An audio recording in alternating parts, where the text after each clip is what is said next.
Let us see the immediate and intimate coverings. Outer one is the fibrous pericardium, which prevents over-distension of the heart. It is a fibrous sac fused below to the central tendon of diaphragm, on the sides to the mediastinal pleura, and above with the outer wall of two exit channels.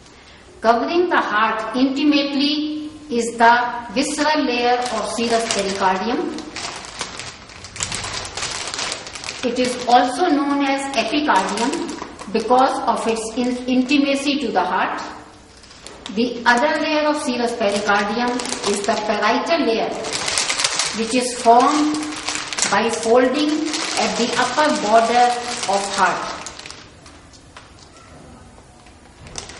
There is a pericardial cavity between the visceral and parietal layers of serous pericardium.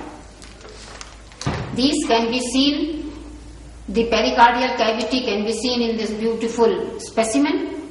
It is present between the visceral layer and the parietal layer of the serous pericardium.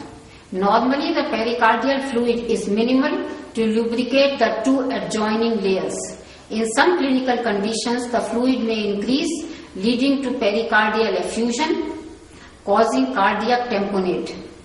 As the increased fluid embarrasses the heart, it has to be taken out, and the procedure is known as pericardial tapping. It is usually done in the left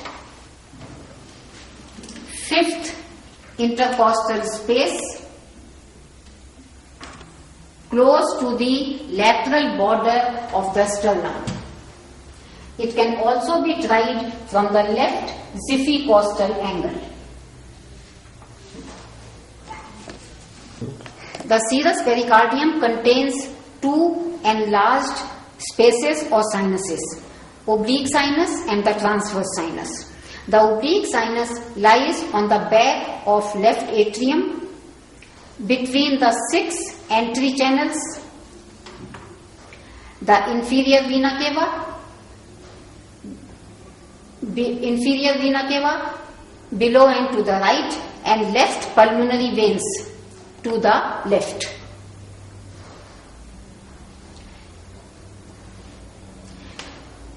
Behind this lies the pericardium and the fibrous pericardium also, and still behind it lies the important food pipe or the esophagus. The left atrial enlargement occurs in mitral stenosis, may even press upon the esophagus lying behind the pericardium, and it may cause difficulty in swallowing. The transverse sinus. The transverse sinus of the pericardium lies in relation to upper border of heart behind the two exit channels.